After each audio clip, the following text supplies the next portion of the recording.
ஆன்மீகம் அறிவோம் அன்பர்களுக்கு வணக்கம். இன்றைய பதிவில் நாம் கேலண்டரை எந்த இடத்தில் மாட்டுவது, அதனால் என்னென்ன நன்மைகள் என்பதனை இந்த பதிவில் பார்க்க போகிறோம். நாம் ஒவ்வொரு நாளும் மறக்காமல் கட்டாயம் செய்வது கேலண்டரை பார்ப்பது.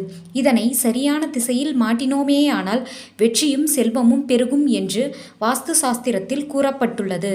அதில் செல்வத்தின் அதிபதியான குபேர திசை என்னும் வடக்கு திசையில் பார்க்கும்படி மாட்டுவது நமக்கு செல்வ வளத்தை அதிகரித்து தரும் என்று சாஸ்திரத்தில் கூறப்பட்டுள்ளது.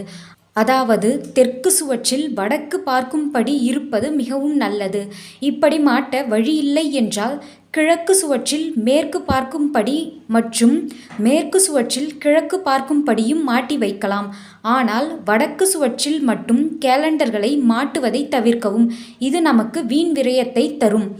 மேலும் மங்களகரமான படங்கள் கேலண்டரில் இருக்கும்படி மாட்டுவது நமக்கு ஒரு நேர்மறை எண்ணங்களை அதிகரிக்கக்கூடியதாக இருக்கும்.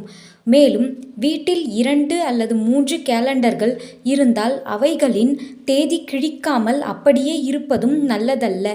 முடிந்தவரை 1 அல்லது 2 கேலண்டர்களை வைத்து அதனை இன்றைய தேதிக்கேற்ப கிழிப்பது மிகவும் நல்லது.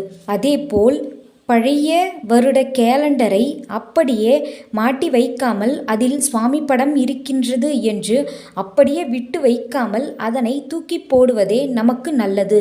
இல்லை, அதில் உள்ள படம் உங்கள் மனதிற்கு நெருக்கமானது என்றால் அதனை அப்படியே வைக்காமல் ஒரு ஃப்ரேம் போட்டு வைத்து கொள்வது மிகவும் நல்லது.